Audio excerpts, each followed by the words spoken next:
Hello, my name's Ted. This is the Issues of Life, and we have been spending quite a bit of time just looking at um, the Lord's Prayer, talking about communicating with God, connecting with God. How do we talk to God?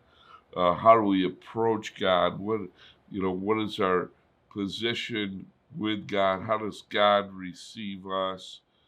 Um as his children um, and so we've been looking at that and kind of taking the parts of the Lord's Prayer that was a response. It was Jesus's response to the disciples asking Jesus to show them how to pray, to show them how to connect and communicate with God the Father, the creator of all things, in the way that Jesus was doing it. Because in their culture, in their day, the way that they saw their religious leaders pray and connect with God was very, very different than the way that they saw Jesus. And so that was the reason for the response that Jesus gave them. And um, and he said to them, he gave them the Lord's Prayer.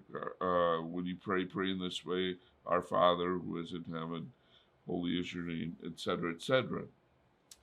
And we established early on that it was never his intention for it to be just some words that were repeated over and over again, verbatim, but there's much, much more deeper meaning behind that. And he left it up to us to dig into and uh, to learn and understand more and more about what he was trying to teach us through that prayer.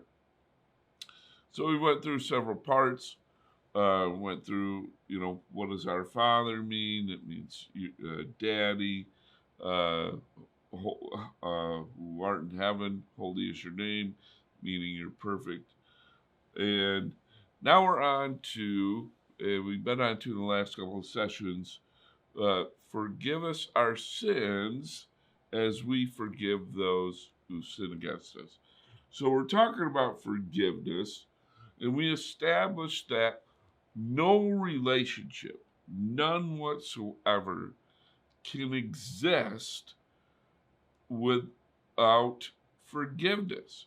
You need to have forgiveness in order for relationships to be successful, in order to even have a relationship. Because guess what? People will disappoint you, people will offend you, people will do things against you. And guess what? You will offend people. You will also do things um, that may not be intentional, but nobody's perfect, and so we need to have forgiveness. Now, because nobody's perfect, and because God knew that, first and foremost, He decided to provide forgiveness for us so that we could know and understand what that is. In other words, we know that we've sinned. We know that we've sinned against, that we're not perfect, that we've sinned against a perfect God. And when we recognize that we need to be forgiven in order to have a relationship with God, that is the whole reason why He sent Jesus Christ, to provide for that forgiveness. And so now we have, because we have received that forgiveness from God, we have no excuse for not forgiving other people that sin against us. So we've been covering different aspects of that, but I want to try to finish up today And first of all, I'll kind of reestablish what forgiveness is. Forgiveness is a conscious, deliberate decision to release feelings of resentment towards someone else who has harmed you, regardless of whether they actually deserve it. In other words, forgiveness is not a feeling, it is a decision. It's a conscious, deliberate decision, regardless of how you feel. Now, there have been situations in my life, I'm sure in your life, that where somebody has done something to you so awful, so bad, and didn't seem like they demonstrated any type of remorse whatsoever. So, but yet you knew you had to forgive them. They didn't deserve everything in your being. I'll just use myself as an example. Everything in my being was shouting, that person does not deserve my forgiveness. I don't want to forgive that person. You know, I'll probably never forgive them as long as I live. And how many times have we maybe said that to ourselves? But guess what? Forgiveness is not a feeling. It's in those exact times where we need to forgive the other person even more so.